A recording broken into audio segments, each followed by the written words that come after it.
हरे कृष्ण। प्यारे भक्तों, आपको मेरा प्यार भरा राधे राधे। आज हम सुनपान करेंगे वैशाख मास महात्म्य का 11वां अध्याय। उम्मीद करती हूँ कि आपने चैनल को सब्सक्राइब कर लिया होगा। यदि नहीं किया है तो चैनल को सब्सक्राइब कर बेल आइकन को जरूर दबा लीजिएगा ताकि आगे आने वाली वीडियो के नोटिफिकेशन आप तक टाइम पर पहुँचते रहें। आइए प्रेम पूर्वक कथा श्रवणपान करते हैं। मिथिला ने कहा, वैशाख से संबंधित पवित्र संस्कार आसानी से पूरा किया जा सकते हैं। वे प्रचुर मात्रा में गुण लाते हैं। वे सीधे विष्णु को प्रसन्न करते हैं और जीवन के महान उद्देश्यों को साकार करने के साधन हैं। राजस और तमस प्रकृति के कई धर्म बहुत प्रसिद्ध होने के बावजूद भी वे शाश्वत और श्रुति में वर्णित होने के बावजूद दुनिया में प्रसिद्ध क्यों नहीं है? उन्हें निष्पादित करना बहुत कठिन होता है और उनमें बहुत अधिक प्रयास करना पड़ता है। उन्हें बड़े व्यय की आवश्यकता होती है। कुछ लोग माघ महीने की प्रशंसा करते हैं, अन्य लोग वर्षा ऋतु के 4 महीनों की प्रशंसा करते हैं। वे व्यतिपात आदि धर्मों का अनेक प्रकार से गुणगान करते हैं। मैं इन प्रसंगों का भेद सुनने को उत्सुक हूँ। इसे मुझे विस्तार से समझाइए। श्रुतदेव ने कहा, हे राजा, सुन, मैं बताऊंगा कि ये लोकप्रिय क्यों नहीं है। मैं ये बताऊंगा कि अन्य संस्कार किस प्रकार संसार में प्रसिद्ध हैं। संसार में राजस और तामस प्रकार के बहुत से लोग हैं। वे कामुक हैं। वे सांसारिक सुखों, पुत्र, पौत्र, धन आदि की कामना करते हैं। कहीं न कहीं आपको बड़ी मुश्किल से ऐसे लोग मिल सकते हैं जो स्वर्ग के लिए प्रयास कर सकते हैं। इसलिए वे यज्ञ आदि अच्छे पवित्र अनुष्ठान बड़े परिश्रम से करते हैं। कोई भी व्यक्ति मोक्ष की तलाश या प्रयास नहीं करता। शुद्र आशाओं और इच्छाओं वाले लोग वांछित लाभ के लिए जाते हैं और कई पवित्र अनुष्ठानों में संलग्न होते हैं। इसलिए राजस और तमस प्रकार के धर्म लोकप्रिय और प्रसिद्ध हो गए हैं, न कि सात्विक प्रकृति के ये धर्म। वे हरि को प्रसन्न करने वाले हैं। निष्काम प्रकार के ये धर्म सांसारिक सुख और स्वर्गीय लाभ भी प्रदान करने वाले हैं, परंतु भगवान की माया से मोहित मूर्ख लोग यह नहीं जानते। जब कोई व्यक्ति आधिपत्य प्राप्त कर लेता है तो उसकी इच्छाएं पूरी तरह से साकार हो जाती हैं। यदि कोई प्रलोभनों के आगे झुक जाता है तो वह प्रभुत्व से वंचित हो जाता है। मैं वैशाख से संबंधित धर्मों के संबंध में इसे दुनिया में गुप्त रखने का कारण ईमानदारी से बताऊंगा। वे सात्विक प्रकार के हैं और यहाँ सात्विक प्रकार के पुरुषों के लिए हैं। पूर्व काल में काशी में कीर्तिमान नाम से प्रसिद्ध एक सम्राट थे। वह इक्ष्वाकु परिवार का आभूषण था। वह नृग का एक प्रसिद्ध पुत्र था। उन्होंने क्रोध के साथ साथ इंद्रियों पर भी विजय प्राप्त कर ली थी, पर वह ब्राह्मणों का संरक्षक था। वह सभी राजाओं में सबसे श्रेष्ठ था। एक बार वह शिकार में व्यस्त था और वह वशिष्ठ के आश्रम में आया। वह महीना वैशाख था जो प्रचंड गर्मी के कारण भयंकर था। आगे बढ़ते हुए रास्ते में उन्होंने देखा कि उन महान आत्मा वाले ऋषि के शिष्य लगातार विभिन्न गतिविधियों में लगे हुए हैं। कुछ स्थानों पर वे प्रपास यानी मुफ्त पानी के स्टॉल और छायादार मंडप स्थापित कर रहे हैं। कुछ लोग तटबंधों की टूट फूट रोक कर टैंकों की मरम्मत में लगे हुए थे। अन्य स्थानों पर वे पेड़ों के नीचे आराम से बैठे हुए कुछ लोगों को पंखा झलने में लगे हुए थे। कुछ लोगों को कुछ जगहों पर गन्ने के ठूंठ, कुछ जगहों पर मीठी खुशबू और कुछ जगहों पर फल चढ़ाते हुए देखा गया। दोपहर में उन्होंने छाते और शाम को पनाका यानी मीठा पेय का उपहार दिया। कुछ स्थानों पर वे पान के पत्ते चढ़ाते थे और कुछ स्थानों पर आंखों के लिए कपूर का लेप चढ़ाते थे। कुछ को जंगल में छायादार स्थानों और अच्छी तरह से भरे आंगनों में चिकनी रेत फैलाते देखा गया। हे राजन, कुछ लोग पेड़ों की शाखाओं पर लटके झूले बांधते दिखे।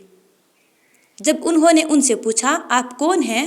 उन्होंने उत्तर दिया, हम वशिष्ठ के शिष्य हैं।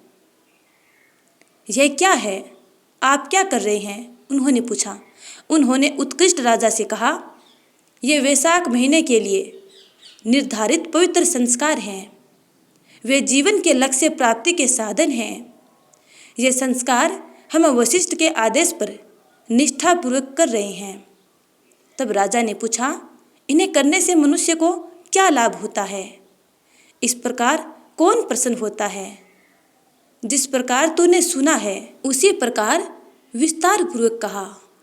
राजा के इस प्रकार पूछने पर उन्होंने उसे उत्तर दिया, हम अपने गुरु के आदेश का पालन कर रहे हैं। हम मार्ग पर विभिन्न पवित्र संस्कार करते हैं, इसलिए हमारे पास खाली करने के लिए समय नहीं है, यानी व्यर्थ का समय नहीं है। बेहतर होगा कि आप हमारे गुरु से यथोचित ढंग से पूछें। वह महान ख्याति प्राप्त ऋषि इन धर्मों को पूरी तरह सही ढंग से समझाते हैं। वशिष्ठ के शिष्यों द्वारा इस प्रकार उत्तर दिए जाने पर राजा तुरंत वशिष्ठ के मेधावी आश्रम में चले गए, जो विभिन्न विज्ञानों और योग का ज्ञान प्रदान करने के लिए प्रसिद्ध थे। राजा को आया देखकर वशिष्ठ मन में प्रसन्न हो गए। उन्होंने अपने अनुचर सहित नेक दिल राजा का यथोचित सत्कार किया। आतिथ्य प्राप्त करने और आराम से बैठने के बाद प्रसन्न राजा ने उस गुरु से पूछा। राजा ने कहा, रास्ते में मुझे एक महान अद्भुत शुभ वस्तु दिखाई दी। यह आपके शिष्यों द्वारा किया गया शानदार कार्य था। मैंने उनसे उन शुभ संस्कारों के बारे में पूछा जो वे कर रहे थे। उनके द्वारा कुछ भी स्पष्ट नहीं किया गया। उन्होंने कहा, हमारे पास इन पवित्र संस्कारों को समझाने के लिए पर्याप्त अवकाश नहीं है। हमें अपने गुरु के निर्देशानुसार कार्य करना है। बेहतर होगा कि आप हमारे गुरु से पूछें। जब उन्होंने यह कहा तो मैंने आपसे संपर्क किया है। जब से मैं शिकार में लगा हूँ, थक गया हूँ। कुछ आतिथ्य की इच्छा से मैं यहीं रुक गया। वहाँ रास्ते में आपके शिष्यों द्वारा किया गया यह पुण्य कार्य मुझे दिखाई दिया। हे प्रख्यात ऋषि, मुझे इन पवित्र संस्कारों के बारे में और अधिक जानने की बहुत इच्छा है। आप प्रथम ऋषि हैं। चूँकि आप प्रारंभ से ही सभी पवित्र संस्कार करते हैं, हे प्रख्यात ऋषि, उन्हें मुझे विस्तार से बताएं। मैं उनके बारे में सुनने का इच्छुक हूँ। मैं आपका विनम्र शिष्य हूँ और मुझे इन संस्कारों में विश्वास है। इक्ष्वाकु वंश के राजा द्वारा इस प्रकार पूछे जाने पर महान प्रतिष्ठित ऋषि यह जानकर मन में बहुत प्रसन्न हुए कि उन्होंने तब उनसे उचित तरीके से पूछा। उन्होंने कहा, हे राजा, आपकी बुद्धि अच्छी तरह से नियोजित और प्रशिक्षित है। चूँकि आपका मन विष्णु के बारे में बात करने और उनसे संबंधित पवित्र अनुष्ठानों के प्रदर्शन में उत्साहपूर्वक रुचि रखता है, आपकी योग्यता सफल हो गई है। अत्यंत प्रसन्नता के साथ इस प्रकार टिप्पणी करने के बाद उसने राजा से इस प्रकार कहा, सुनो हे राजा, मैं वही कहूँगा जो अब तुमने मुझसे पूछा है। उसे सुनने से मनुष्य सभी पापों से मुक्त हो जाता है। यह मानते हुए कि एक व्यक्ति सभी पवित्र संस्कारों को त्याग देता है और पूरी तरह से कामुक सुखों में डूब जाता है। यदि वह वैशाख महीने के दौरान पवित्र स्नान में लगा हुआ है तो वह विष्णु का पसंदीदा बन जाता है। भले ही कोई व्यक्ति अपने सहायक कार्यों के साथ अन्य सभी पवित्र संस्कार करता है, लेकिन पवित्र स्नान, धर्मार्थ उपहार, पूजा और अन्य मेधावी कार्यों के माध्यम से वैशाख का स्नान नहीं करता, हरि उससे दूर हैं। यदि वैशाख पवित्र स्नान किए बिना और दान किए बिना व्यतीत हो जाता है तो वह इस चूक के कारण चांडाल बन जाता है, इसमें कोई संदेह नहीं है। यदि वैशाख महीने के लिए निर्धारित महान पवित्र अनुष्ठानों के माध्यम से हरि को प्रसन्न किया जाता है तो वह संतुष्ट हो जाते हैं और जो भी वांछित हो उसे प्रदान करते हैं। ब्रह्मांड के स्वामी लक्ष्मी के पति समस्त पापों का नाश करने वाले हैं। वह सूक्ष्मतम पवित्र अनुष्ठानों से प्रसन्न होते हैं। न कि स्थूल यानी शारीरिक प्रयासों या धन खर्च से। यदि उनकी भक्ति पूर्वक पूजा की जाए तो विष्णु इच्छित वस्तु प्रदान करते हैं। अतः हे राजन, विष्णु की भक्ति सदैव करनी चाहिए। भले ही जल से उनकी पूजा की जाए, ब्रह्मांड के भगवान हरि सभी दर्द और तनाव को दूर कर देते हैं। वह प्यासे मनुष्य के समान जल से तृप्त हो जाता है। यहाँ तक कि एक महान कर्म से भी केवल एक छोटा सा लाभ ही प्राप्त हो सकता है। यहाँ तक कि एक छोटा सा कर्म भी बड़ा लाभ दे सकता है। कर्म की महानता या लघुता अर्जित लाभ की महानता या लघुता का कारण नहीं है, परंतु कर्म का स्वभाव कारण है। कर्म का मार्ग गूढ़ है। वैशाख महीने के लिए निर्धारित ये पवित्र संस्कार बहुत कम प्रयास से किए जा सकते हैं। वे शुभ हैं और विष्णु को प्रसन्न करते हैं। ये खर्चों को बढ़ने से रोकते हैं। इसलिए हे राजा, तुम भी वैशाख महीने के लिए बताए गए पवित्र अनुष्ठान करो। अपने राज्य के सभी लोगों से ये शुभ संस्कार करवाओ। हे राजा, जो नीच व्यक्ति वैशाख के लिए निर्धारित पवित्र संस्कार को नहीं करता, उसे विभिन्न तरीकों से डांटा जाना चाहिए। यदि वह फिर भी प्रदर्शन नहीं करता है तो उसे आपके द्वारा दंडित किया जाना चाहिए। इस प्रकार ऋषि ने उन्हें शास्त्र ग्रंथों की व्याख्या करके उन पवित्र संस्कारों को करने की आवश्यकता स्पष्ट रूप से समझाई।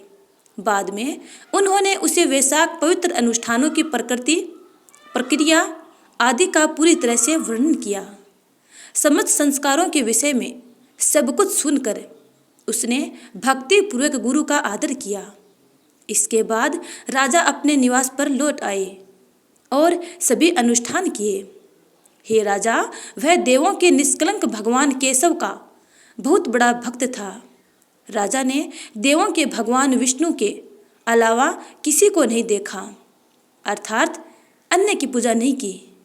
एक विशाल भेरी ड्रम को एक हाथी पर रखा गया था और उसके पूरे राज्य में सैनिकों के माध्यम से यह घोषणा की गई थी, यदि 8 वर्ष से अधिक और 80 से कम उम्र का कोई भी व्यक्ति सूर्य के मेष राशि में होने पर सुबह स्नान नहीं करता है तो वे सभी लोग मेरे द्वारा दंड के भागी होंगे। उन्हें निश्चित रूप से फांसी दी जा सकती है या राज्य से निष्कासित किया जा सकता है, भले ही वह मेरा पिता या पुत्र या पत्नी अथवा घनिष्ठ मित्र क्यों न हो। यदि वह वैशाख महीने में पवित्र संस्कार करने से विमुख होता है तो उसे एक डाकू की तरह मेरे द्वारा बांध लिया जाना चाहिए। पवित्र जल में पवित्र स्नान करने के बाद प्रतिष्ठित ब्राह्मणों को दान देना चाहिए। हे प्राणियों, अपने क्षमता के अनुसार अन्य पवित्र संस्कार भी करो, जैसे कि प्रपास आदि की स्थापना करना। उन्होंने प्रत्येक गांव में पवित्र संस्कारों का एक ब्राह्मण व्याख्याता नियुक्त किया। उन्होंने प्रत्येक 5 गांवों के लिए एक विशेष अधिकारी नियुक्त किया। उस अधिकारी को उन लोगों को दंडित करने का कर्तव्य सौंपा गया था जिन्होंने अपने धर्म को त्याग दिया था। उसके पास 10 घोड़े थे, अर्थात घुड़सवार सेना के 10 सैनिक।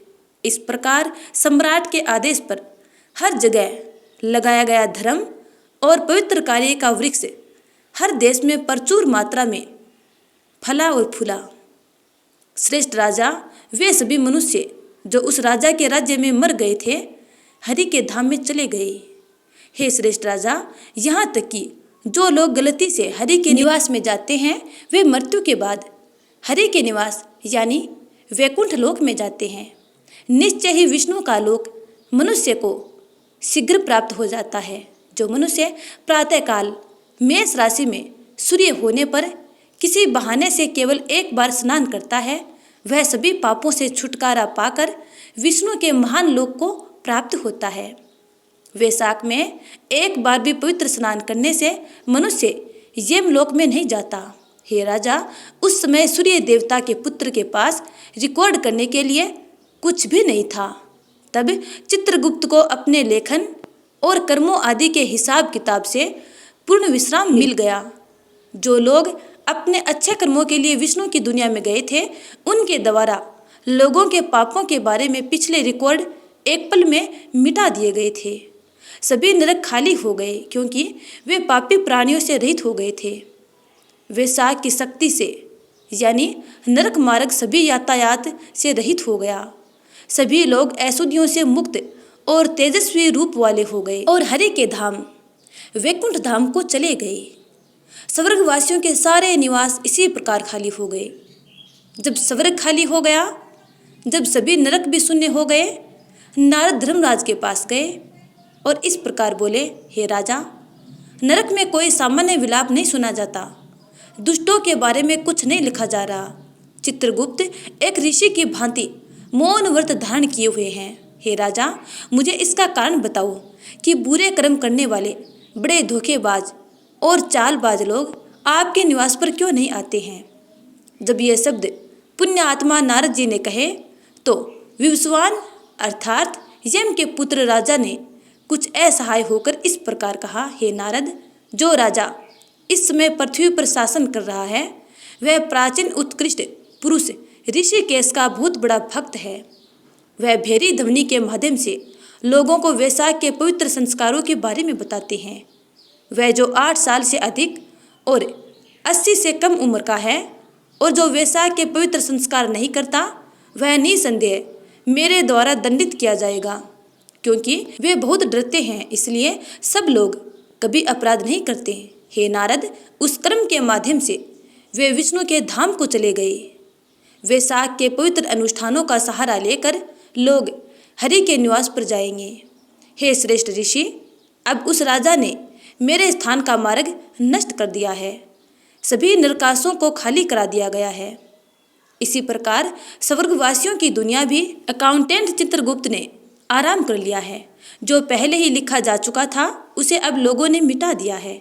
हे ऋषि, वैशाख महीने के पवित्र अनुष्ठानों की महिमा इतनी प्रभावकारिता है। हे ब्राह्मण, लोगों को ब्राह्मणों की हत्या जैसे पापों से छुटकारा मिल गया है। वैशाख महीने में अपने कर्तव्यों का पालन करके वे विष्णु के महान क्षेत्र में जाते हैं। मैं अब केवल लकड़ी का लट्ठा बन गया हूँ, लोगों को दंड देने या आशीर्वाद देने में असमर्थ।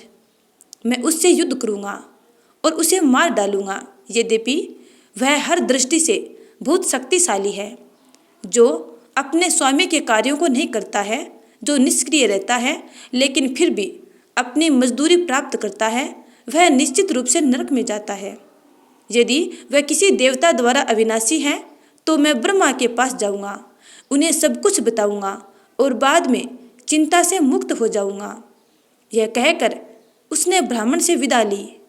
काला ने अपनी भयानक लाठी उठाई, भैंसे पर सवार हुआ और अपने अनुयायियों के साथ पृथ्वी पर चला गया।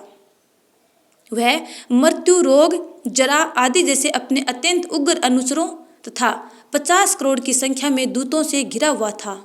उसने तुरंत उस पुण्यात्मा राजा की पूरी राजधानी को घेर लिया। फिर उन्होंने अपना अत्यंत भयंकर शंख बजाया, जिससे समस्त लोकों में भय व्याप्त हो गया। यह सुनकर उस पुण्यात्मा राजा को पता चल गया कि यह विवस्वान का पुत्र यम है। वह पूरी तैयारी के साथ तैयार हुआ और गुस्से में शहर से बाहर चला गया। उन दोनों के बीच की लड़ाई इतनी भयानक थी कि रोंगटे खड़े हो गए।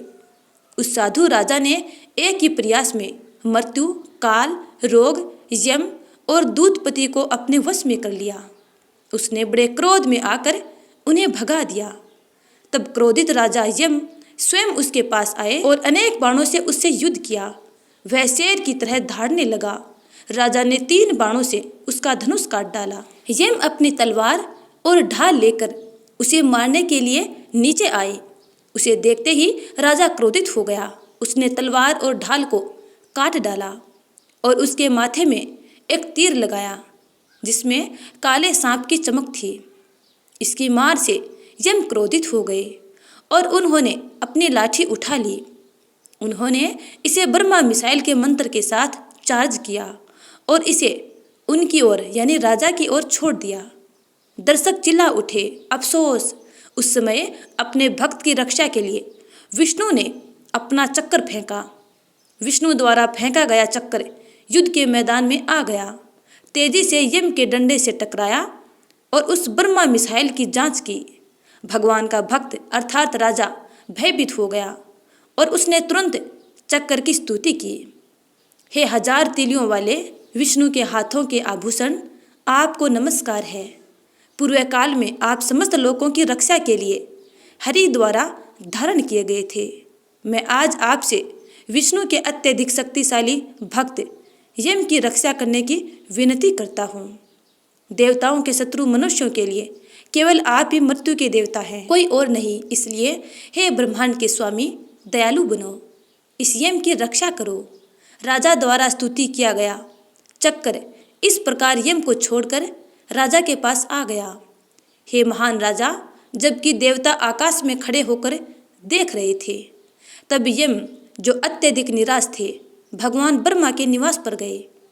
वहां उन्होंने समस्त लोकों के पितामह को देहधारी तथा अशरीरी प्राणियों से घिरे हुए बैठे हुए देखा। वह ब्रह्मांड के बीज यानी निर्माता ध्रुव का समर्थन है।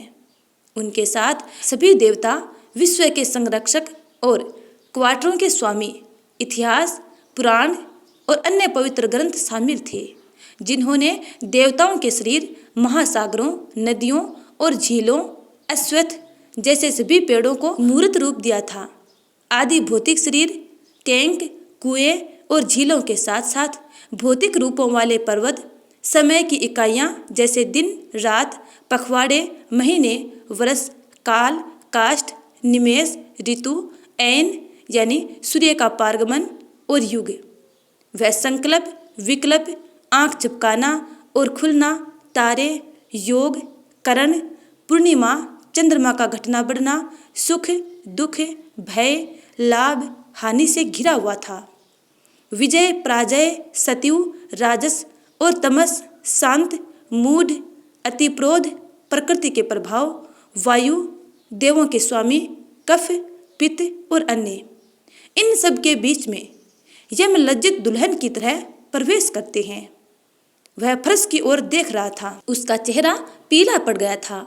यमराज को अपने अनुचरों सहित भीतर प्रवेश करते और समीप खड़े देखकर वे सभी प्राणी आश्चर्यचकित हो गए। उन्होंने एक दूसरे से कहा, यम यहाँ क्यों आए हैं? वह संसार के रचयिता भगवान ब्रह्मा को देखने के लिए यहाँ क्यों आए हैं? रवि का यह पुत्र एक क्षण भी निष्क्रिय नहीं रहता, वह क्यों आया है? क्या स्वर्गवासी स्वस्थ और प्रसन्न है? यह सबसे बड़ा आश्चर्य है कि उनकी पुस्तक बिना किसी लेख के है। उनके साथ लेखक भी आए हैं, वह बेहद निराश भी हैं। उसकी पुस्तक कभी भी बिना लिखे नहीं रखी जाती, क्योंकि वह धर्म से डरता है जो कभी देखा या सुना नहीं गया, वह अब मौजूद है। जब वे प्राणी इस प्रकार टिप्पणी कर ही रहे थे, तब प्राणियों के दंड देने वाले सूर्यदेव के पुत्र यम ब्रह्मा के सामने एक वृक्ष की भांति जमीन पर गिर पड़े। वह चिल्लाया, मुझे बचाओ, मुझे बचाओ, हे देवों के देव, मुझे अपमानित किया गया है, मेरा स्क्रोल साफ कर दिया गया है। हे कमल आसीन, जब आप भगवान हैं तो मैंने अब तक कभी कोई हार या असफलता नहीं देखी है। हे श्रेष्ठ राजा, इतना कहकर वे निश्चल हो गए। इस पर सभा में कोलाहल मच गया। विवस्वान के पुत्र यम, जो सभी प्राणियों, जंगम और स्थिर प्राणियों को दुखी करते हैं, अब स्वयं दुखी हैं और रोते हैं। वह क्यों रोता है? जो लोगों को कष्ट देता है उसे सदैव विपत्तियों और आपदाओं का सामना करना पड़ता है। जो मनुष्य बुरे कर्म करता है उसे शुभ फल प्राप्त नहीं होता है। तब पवन देव ने उन्हें बात करने से रोका। ब्रह्मा ने वहां उपस्थित सभी प्राणियों की राय पर ध्यान दिया। अन्य लोगों को बचाते हुए पवन देव ने अपनी साला वृक्षों जैसी मजबूत भुजाओं से यम को धीरे धीरे ऊपर उठाया। उदारवादी पवन देवता ने उसे अपनी सीट पर बैठाया, क्योंकि वह पूरी तरह से उत्तेजित और पूरी तरह से असहाय था। तब पवन देवता ने अपने स्थान पर बैठते हुए यम से कहा, किसके द्वारा आप पर हमला किया गया है? आपको आपके कार्यालय से किसके द्वारा रोका गया है? हे प्रभु, यह पुस्तक किसके द्वारा मिटाई गई? मुझे सब कुछ बताएं। तुम किस लिए आए हो? हे प्रिय, जो सबका स्वामी है, वह तुम्हारा भी निर्माता है और मेरा भी निर्माता है। आपके हृदय में यह दुख कहाँ से है? पवन देव के इस प्रकार पूछने पर यमराज ने उन्हें सत्य बताया और ये शब्द कहे। कुशकेतु के पुत्र का मुख देखकर उनके शब्द रुंध गए। वह बहुत उत्तेजित हो गया। तो प्यारे भक्तों, आज की ये कथा यहीं पर समाप्त होती है। आगे की कथा जानने के लिए अगले अध्याय का इंतजार करना। तब तक के लिए जय श्री राधे।